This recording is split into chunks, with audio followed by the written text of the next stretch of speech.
इस वीडियो में हम आपको how to prepare board examination, हम बोर्ड के एग्जामिनेशन की प्रिपेयर कैसे करें, लाइक काउंसलिंग आपको कर रहे हैं। अब तक आपकी स्टडी इस साल ड्यू टू लॉकडाउन ज्यादा अच्छी नहीं रही। जैसे जैसे आपके पेपर एग्जाम बोर्ड एग्जाम पास आते जा रहे हैं, आपकी टेंशन बढ़ती जा रही है। उस टेंशन को रिमूव करने के लिए, अपनी पढ़ाई को रेगुलराइज करने के लिए ये वीडियो हमने आपको एक्सप्लेन की। अब तक आपने हमारे चैनल को सब्सक्राइब ना किया हो तो सब्सक्राइब करें, जिससे बोर्ड से रिलेटेड जो भी वीडियो हम लोड करें वो डायरेक्ट आपके पास पहुंचे,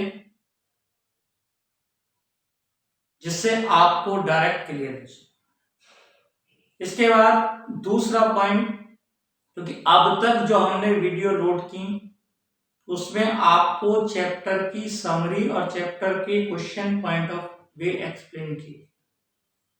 अब जितनी भी वीडियो हम आपके लिए लेके चलेंगे वो related to board exam, last year board paper, MCQ, chapter wise relate कर।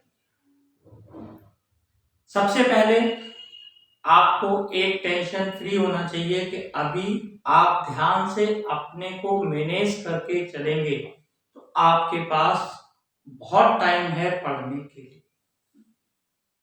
सबसे पहले घबराएं नहीं, सबसे पहले अपना एक काम आपको मेन करना चाहिए, टाइम टेबल बनाना।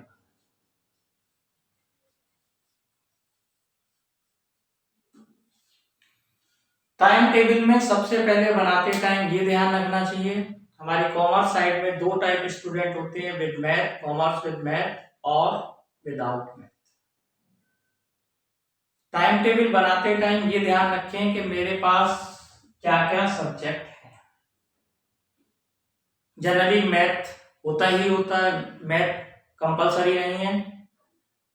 अकाउंट्स, बिजनेस, इकोनॉमिक्स और फिजिकल एजुकेशन का आईपी, ये आपके सब्जेक्ट रन करते हैं। म्यूजिक, अब सबसे पहले आपको ये देखना है कि मेरे पास कितना टाइम स्टडी के लिए है। आप कैलकुलेट करेंगे तो आपको कम से कम उतना टाइम मैनेज करने का एडजस्टमेंट बनाना चाहिए। जब तक आप उस टाइम को मैनेज नहीं करेंगे तब तक आपकी पढ़ाई सही नहीं चलेगी, और सही नहीं चलेगी आप डिस्टर्ब रहेंगे।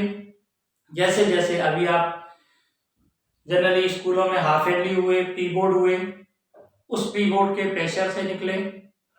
अब आप ये डिसाइड करना इस टाइम में कि मैं कौन सी सब्जेक्ट को कैसे लूं, ये मेन प्रॉब्लम होती है। तो सबसे पहले आप टाइम टेबल बनाएं कि मैंने दिन में कितने घंटे या नाइट में जो टाइम आपको सुटेबल लगता हो उस टाइम आप स्टडी करें। यानी आपको मॉर्निंग में स्टडी करनी है, नाइट में करनी है, जो आपको सूट करता है उसमें करें। दूसरा पॉइंट, टाइम टेबल बनाएं, उसमें फिर सब्जेक्ट का बाइफरकेशन करें। सब्जेक्ट बाइफरकेशन का मतलब मुझे कितना टाइम किस सब्जेक्ट को देना है। दूसरा टॉपिक, जब आप सब्जेक्ट वाइज डिटेल निकालेंगे कि अकाउंट्स में मुझे कितना टाइम देना है, मैथ में कितना देना है, और बिजनेस स्टडी में कितना देना है, इको में कितना देना है, और आपका फिजिकल एजुकेशन को और इंग्लिश को कितना टाइम देना है। सबसे पहले आपको ये डिसीजन करना है, क्योंकि जैसे जैसे आप पेपर के करीब जा रहे हैं आप पे प्रेशर बढ़ना चालू होता चला। पहला काम, टाइम टेबल बनाइए। दूसरा काम सब्जेक्ट वाइज टाइम टेबल का बाइफरकेशन। टाइम टेबल में सबसे पहले ध्यान रखें कि हमने किस सब्जेक्ट को कितना टाइम देना है, तो उतना टाइम आपको डेली देना है। दूसरा टॉपिक आपको ये ध्यान रखना चाहिए अकाउंट्स में कितने चैप्टर हैं, नंबर ऑफ चैप्टर आपके ब्रेन में होने चाहिए। यानी एक सब्जेक्ट को हम लेके चलते हैं, हम अकाउंट्स पे लेके चल रहे हैं, ऐसे ही आप मैथ का टाइम टेबल बनाएंगे, ऐसे ही अकाउंट्स का बनाएंगे। अब अकाउंट्स को आप ध्यान से देखें, अकाउंट्स जो पार्ट में चल गया 3 बुक पार्ट में हो गया। एक बुक में पार्टनरशिप है, दूसरी बुक में आपकी कंपनी है, तीसरी में आपकी एनालिसिस है। अब इसको भी हम पार्टीशन करेंगे कि पार्टनरशिप में हमारे कितने चैप्टर हैं। पार्टनरशिप में एनपीओ भी है, इसलिए एनपीओ को भी यहीं ले लेते हैं। तो एनपीओ में सबसे पहले एक आपका एनपीओ आ गया, दूसरा चैप्टर आपका फंडामेंटल का है,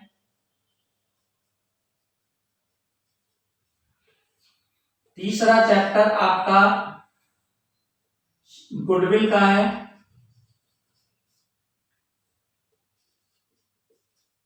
कुछ बुक में change in profit sharing ratio का है। दोनों मिक्स भी हैं, सेपरेट सेपरेट भी हैं। अग्रवाल सर की बुक में दोनों सेपरेट हैं, शर्मा जी की बुक में दोनों मिक्स है। इसके बाद नेक्स्ट चैप्टर आपका एडमिशन का है, इसके बाद रिटायरमेंट और डेथ,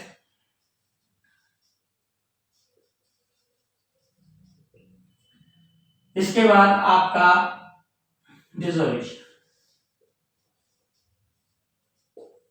यानी पार्टनरशिप के चैप्टर को हम लेके चलें तो एक हमने एनपीओ तैयार करना है, दूसरा टॉपिक आपके दिमाग में इनका वेटेज कितना है, approximate weight as per CBSE sample paper 10 marks. CBSE sample paper का एनालिसिस हम नेक्स्ट वीडियो में लेंगे। इसके बाद फंडामेंटल भी अप्रोक्सीमेटली 10 मार्क्स का होता है। ये पूरा पोर्शन आपका अप्रोक्सीमेटली 20 मार्क्स का, 20 मार्क्स की एनालिसिस होती है, 18 मार्क्स का ये होता है, बाकी का बैलेंस आपका जनरली। पूरी पार्टनरशिप आपकी 30 मार्क्स की। तो सबसे पहले एनपीओ में आपको ये एनालिसिस करना चाहिए इसमें से ये क्वेश्चन किस टाइप के लाएगा। अब हमारे पेपर में एमसीक्यू बेस है, 3 मार्क्स क्वेश्चन है, 4 मार्क्स क्वेश्चन है, 6 मार्क्स क्वेश्चन है, 8 मार्क्स क्वेश्चन।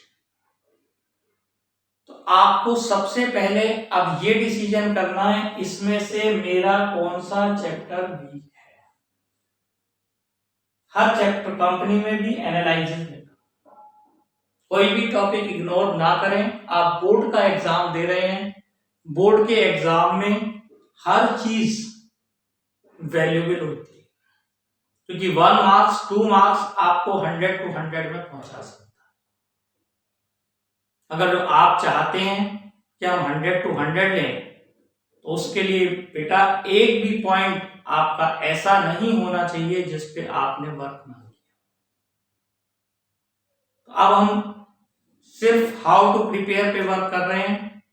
बोर्ड एग्जाम के लिए सबसे पहले आप डिस्कशन करें, तैयारी करें। उसके बाद सबसे पहले टाइम टेबल मैंने किया, टाइम टेबल में मैंने अकाउंट्स को बेस माना, अकाउंट्स में चैप्टर वाइज माना। अकाउंट्स में जितना टाइम मैथ स्टूडेंट है तो उसे थोड़ा कम टाइम देना पड़ेगा, विदाउट मैथ है तो ज्यादा टाइम। इसके बाद इसमें से टॉपिक एनालिसिस करिए। अब जैसे एनपीओ में चलते हैं, एनपीओ में रिसीट एंड पेमेंट के बिहाफ पे इनकम एंड एक्सपेंडिचर अकाउंट बनाया जाता है। तो आप रिसीट एंड पेमेंट से पहले इनकम एंड एक्सपेंडिचर की प्रैक्टिस करें, जिससे आपका लगभग 6 मार्क्स क्वेश्चन प्रिपेयर होता है। इसके बाद दूसरी आप 3 मार्क्स का क्वेश्चन आपका फंड बेस अकाउंटिंग को भी मैनेज करता है, सब्सक्रिप्शन को भी मैनेज करता है, कंज्यूमेबल आइटम को भी। जनरली पास्ट एक्सपीरियंस के अकॉर्डिंग सब्सक्रिप्शन का जो क्वेश्चन आ रहा है वो बार बार सब्सक्रिप्शन का आ रहा है। सेकेंड लास्ट ईयर में उसने इनकम देके रिसीट निकलवाई थी, तो आपको उसकी प्रैक्टिस करनी। इसके बाद बैलेंस शीट है। बैलेंस शीट कंपनी की हैवी, एनपीओ की हैवी नहीं आती, बिकॉज ओनली 6 मार्क्स क्वेश्चन। इसलिए आप अब आए फंडामेंटल में।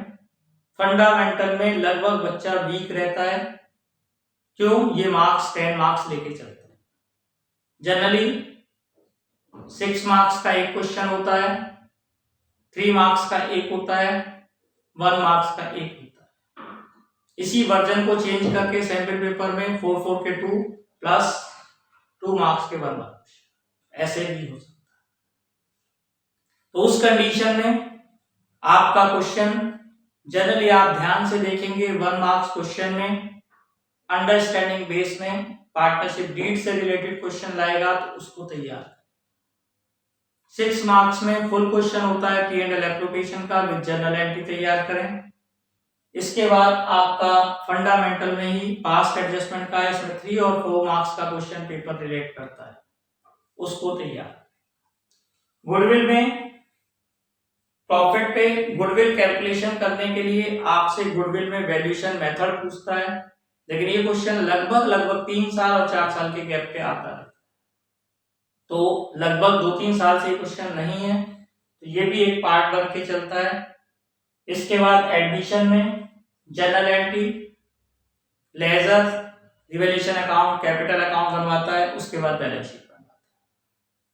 ये आप सबको पता ही है, बैलेंस शीट में कैपिटल एडजस्टमेंट इग्नोर हो चुका है। तो आपको इस चैप्टर में तैयारी कैसे करनी है वो एक्सप्लेन किया, रिटायरमेंट किया, डेथ किया, डिसोल्यूशन किया।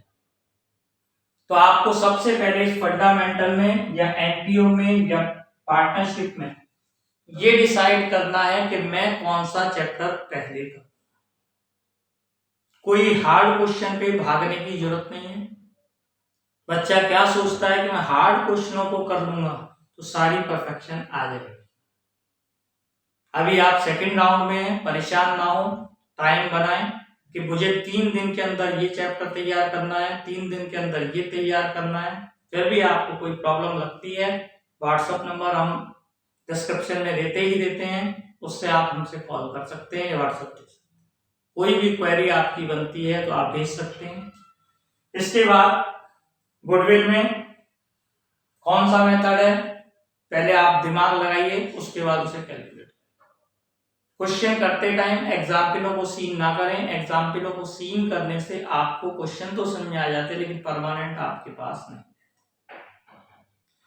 तीसरा आता है एडमिशन का, ये भी मैंने आपको एक्सप्लेन कर दिया। रिटायरमेंट और डेथ पे, डिसोल्यूशन पे। डिसोल्यूशन में 4 मार्क्स की जनरल एंट्री लगभग कुछ चैप्टरों की प्रैक्टिस आप रेगुलर करेंगे तो आपकी नेचर में आ जाएंगे और 100% मार्क्स आपके वैल्यूएबल बन जाएंगे। जिसमें एक डिसोल्यूशन का चैप्टर है जो आपको 4 मार्क्स की एंट्री देने को तैयार बैठा है। 4 एंट्री आती है, 1 मार्क्स की। एनपीओ का है 6 मार्क्स का क्वेश्चन। अगर जो आप रिसीट एंड पेमेंट को ढंग से समझकर चल रहे हैं तो 99% 6 मार्क्स क्वेश्चन आपका सही। माइनर मिस्टेक में भी इन सब्सक्रिप्शन की एक वीडियो हम अलग से लेके आएंगे आपके लिए, जिसमें खाली सब्सक्रिप्शन को ही एनपीओ में डिस्कशन करें। इसके बाद अब आप कंपनी में चलिए, कंपनी के चैप्टरों का बाइफरकेशन करें तो शेयर और डिवेंचर।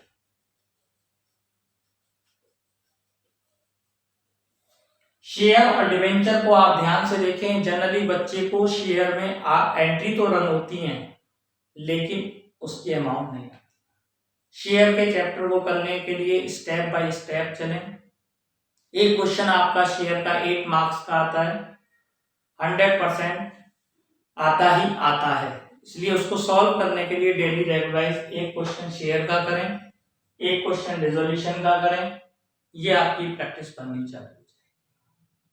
शेयर में आपका एक क्वेश्चन 8 मार्क्स का, एक अदर देन कैश का, एक बैलेंस शीट का, या कभी कभी 4 फीचर की 3 एंट्रियों बेस पे भी क्वेश्चन आता है। तो स्टार्टिंग से लेके आप इस चैप्टर को चलें। इसके बाद आता है आपका डिवेंचर का नंबर। ये आपका गुड लक है कि इशू ऑफ डिवेंचर आपके पार्ट पे है, रिडेम्पशन ऑफ डिवेंचर आपके पार्ट पे नहीं। आप लोगों को सबको पता है 30% syllabus is reduced by the CBSE. Sample paper में भी आप सैंपल पेपर का डिस्कशन होगा, तो 30% पेपर इसमें से डिडक्शन हुआ है। इसमें इशू का है, इसमें आपके 4 टॉपिक हैं। सबसे पहले टॉपिक फाइनलाइज करें, टॉपिक में पर टॉपिक का टाइम फाइनलाइज करें, उस टॉपिक को उस टाइम के अंदर सॉल्व करें। तो डिवेंचर में इशू ऑफ डिवेंचर है, जनरली इस पे क्वेश्चन कम होता है। इससे आगे चलते हैं अदर देन कैश। इस पे क्वेश्चन लगभग बराबर आता है, शेयर में आ जाओ या डिवेंचर में आ जाओ, एक में आना ही आना। इसके बाद नेक्स्ट टॉपिक में आपका इंटरेस्ट ऑन डिवेंचर का, ये कभी भी 3 मार्क्स में क्वेश्चन आपको पेपर में मिल सकता है, 3 और 4 में। इसके बाद आपका कोलैटरल सिक्योरिटी का होता है। तो एक एक टॉपिक को फाइनलाइज करें, एक एक टॉपिक को करते चले जाएं, अपना मंथली शेड्यूल बना लें। आज आप 3rd में हम आपको काउंसलिंग दे रहे हैं, इसी के हिसाब से जब आपके पास वीडियो पहुंचे उसके हिसाब से अपना डे बाय डे प्लान करें, पर डे की स्टडी फाइनल करें। आप रिलैक्स करेंगे कि हम सिलेबस को विद इन मंथ कवरेज करते हैं। नवंबर में हमने सिलेबस को कवरेज करना है, दिसंबर में फिर हमने जो हमारे माइनर पॉइंट वीक हैं उनको कवरेज करना है, उसके बाद हमें सैंपल पेपर में जाना है। ये रोटेशन है, आप 100 to 100 बात करना चाहते हैं। इसके बाद एनालिसिस की बुक में चलें, तो एनालिसिस की बुक में आपको फर्स्ट चैप्टर में हेडिंग और सब हेडिंग है। जनरली इसके एग्जाम्पल देखते रहना चाहिए, क्वेश्चन भी करते रहना चाहिए, क्योंकि 4 मार्क्स से फ्री के दे जाता है। अब की बार थोड़ा वेटेज इसका कम रहा है, अदरवाइज 4 मार्क्स। इसके बाद कंपैरेटिव और कॉमन का है। कंपैरेटिव और कॉमन में आप खास तौर से इसकी भी प्रैक्टिस करें, क्योंकि बच्चे को 2 कॉलम और 3 कॉलम भरता है, चौथे कॉलम में वो रुक जाता है। रीजन, क्योंकि वो प्रैक्टिस नहीं करता। इस टाइम में आप मोबाइल और कैलकुलेटर बिल्कुल टच ना करें। मोबाइल का मतलब मोबाइल कैलकुलेशन पॉइंट ऑफ, बाकी आप जो मिनिमम यूज करें, अपने ब्रेन को इस साइड लाएं। इसके बाद नेक्स्ट आता है आपका अकाउंटिंग रेशियो का। अकाउंटिंग रेशियो भी आपका 4 मार्क्स वेटेज रखता है। सीबीएसई का एनालिसिस होगा नेक्स्ट वीडियो में। अकाउंटिंग रेशियो लाता है। अकाउंटिंग रेशियो के भी पार्ट पे तैयारी करें। 2 दिन एक दिन सॉल्वेंसी रेशियो को दें। फॉर्मूले देख के क्वेश्चन ना करें। बच्चा क्या करता है, फॉर्मूले क्वेश्चन पे पेपर पे लिख लेता है, जनरली बुक के लास्ट में भी होते हैं चैप्टर के में, उनको यूज करता है। बिल्कुल यूज ना करें अपने। इसके बाद कैश फ्लो का क्वेश्चन है। कैश फ्लो में बच्चा 8 मार्क्स का चैप्टर है, घबराया हुआ रहता है, बल्कि 8 का नहीं ज्यादा का बैठता है। अगर जो प्रैक्टिकल बेस पे भी जाके देखें तो ये बुक आपकी 20+8 यानी 30 मार्क्स के अप्रोक्सीमेट 42, तो 32 मार्क्स की बुक आपकी ये एनालिसिस की बैठती है। तो कैश फ्लो के क्वेश्चन में कंफ्यूजन आता है, लेकिन उस कंफ्यूजन को दूर करने के लिए अपने सपोर्टेड पर्सन, अपना ग्रुप, अपने टीचर को यूज करें। हमारी रिक्वायरमेंट लगती है तो हमें व्हाट्सएप करें।